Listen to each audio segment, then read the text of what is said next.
हरिर्नाम हरिर्नामैव केवलम कलौ नस्त्यैव नस्त्यैव नस्त्यैव गतिरन्यथा। श्री श्री गुरवे नमः। प्रेम भक्ति प्रदातारं आनंदनंदवर्धनम स्वर्णमयी सुतं वंदे जोगमाया मनोहरम विजयवल्लभां देवीं विजयानंदवर्धिनीं सदानंदमयीं सद्धिं যোগমায়াং নমাম্যহম। শ্রী পুরুষোত্তম লীলা গ্রন্থ হতে পাঠ। লীলা দর্শন ৮০, ১৮ই বৈশাখ। শ্রী শ্রী গোসাইজি বলছেন, মা সুসময় যখন আসে মানুষ ধরতে পারে না, সেজন্য সৎ সঙ্গ দরকার হয়। মহাপ্রভুর ইচ্ছায় সত্য প্রচার করার আদেশ পেয়েছ। সমস্ত যোগাযোগ আপনিই হয়ে যাবে। অমুককে সব বলো। আমি বলছি, কাল অমুকের কথা শুনে খুব ভালো লাগলো, মনে হলো ওর দ্রুত পরিবর্তন হচ্ছে। গোসাইজি বললেন, যাদের দ্বারা ধর্মরাজ্যের কাজ করানো হয় তাদের আধার সেইভাবে গঠিত হয়। আমি বলছি, ওর ভিতর সব দেখতে পেলাম, যেমন আয়নাতেই প্রতিবিম্ব পড়ে। নির্মল স্বচ্ছ একটি পবিত্র সত্যগুণ দিয়ে চারিদিকে ঘেরা রয়েছে। সবই আপনার কৃপা। আপনি জগন্নাথ হয়ে মণিকোঠায় বসে আছেন, আবার আপনি তাদের নিয়ে গেলেন। লীলা দর্শন ৮১, ১৯শে বৈশাখ। শ্রী শ্রী গোসাইজি বলছেন, মা এই যে শ্রীকৃষ্ণ চৈতন্য মহাপ্রভুর ইচ্ছায় উপদেশের মধ্যে দিয়ে সত্যের বীজ ছড়ানো হলো, সুকৃতিপরায়ণ ব্যক্তিরা সযত্নে গ্রহণ করবে। সময় সেই সত্যের বীজ থেকে ভক্তির অঙ্কুর বের হয়ে ক্রমে ক্রমে নাম ব্রহ্ম সাধন যারা করছে বা করবে, তাদের সত্যগুণ বর্ধিত হবে ও মহাপ্রভুর কৃপায় সদ্গুরু লাভ করবার অধিকার লাভ করবে।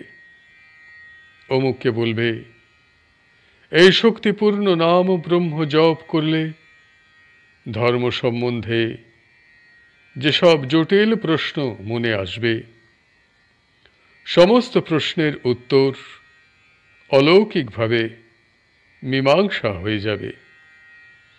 ধর্মপথে চলা আর সত্য ধরে থাকা, এই হলো মনুষ্য জীবনের প্রধান অবলম্বন।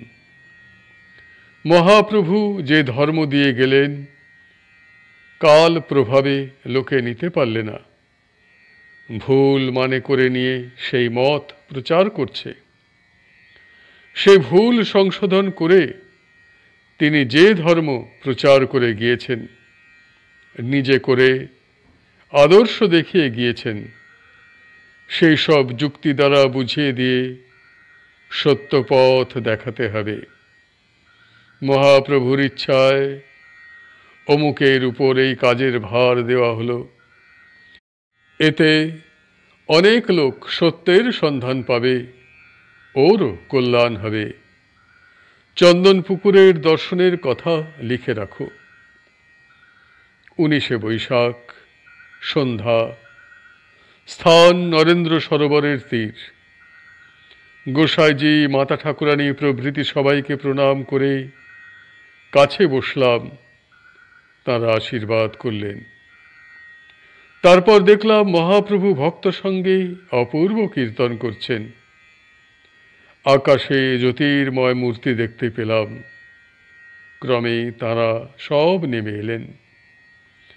গোসাইজি ও মাতা ঠাকুরানীকে প্রণাম করে মহাপ্রভুর কীর্তন দর্শন করতে লাগলেন। তাঁরা ৭ জন জটাজুটধারী ঋষি আকাশ থেকে বৃষ্টিধারার মতো ফুল পড়তে লাগল। শ্রী শ্রী গোসাইজি বলছেন, মা, এরা সবাই ত্রিকালদর্শী সপ্তঋষি, ভগবানের এক সঙ্গে তিন রূপ দেখার জন্য নেমে এসেছেন। জগন্নাথ দেবের জলক্রীড়া, মহাপ্রভুর মধুর কীর্তন আর সদ্গুরুর রূপ দর্শন করার জন্য বহু জন্ম তপস্যা করার ফলে একসঙ্গে তিন রূপ দেখার অধিকার লাভ করেছেন। এই লীলা আর কোথাও কখনো করেননি। অপূর্ব লীলা, প্রাণ ভরে দেখো। মহাপ্রভুর কৃপা ছাড়া কেউ কি দেখতে পায়?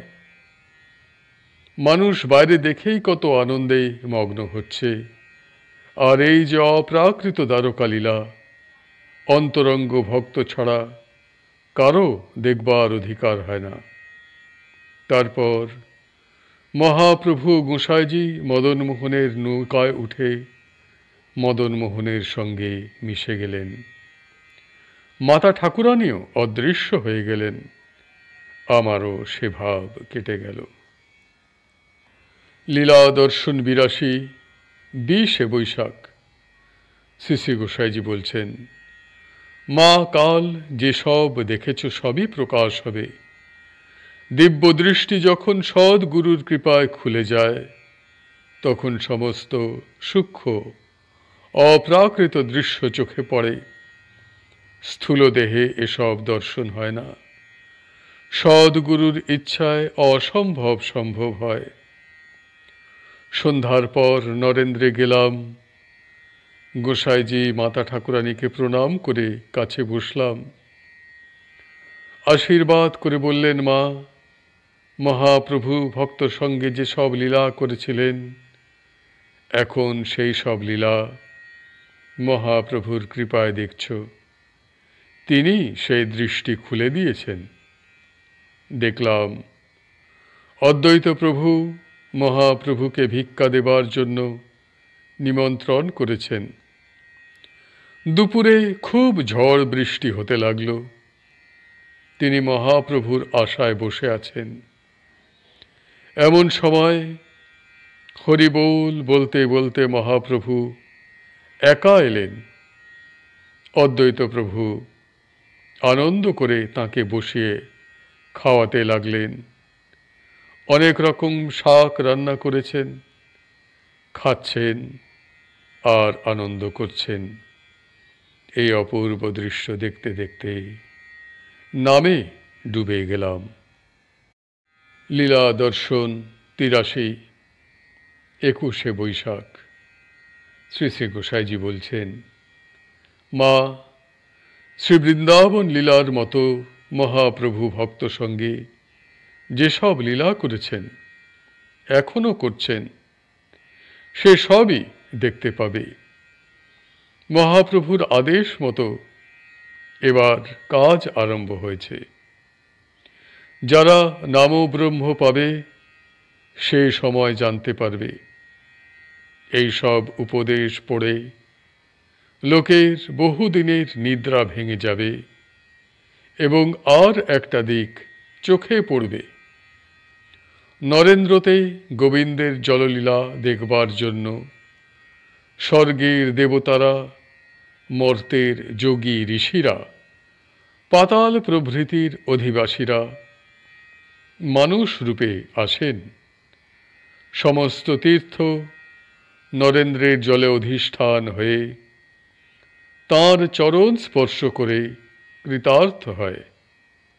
আমি জিজ্ঞাসা করছি, নরেন্দ্রের জলে কি সবসময় এখনো সমস্ত তীর্থরা অধিষ্ঠান হয়ে থাকেন?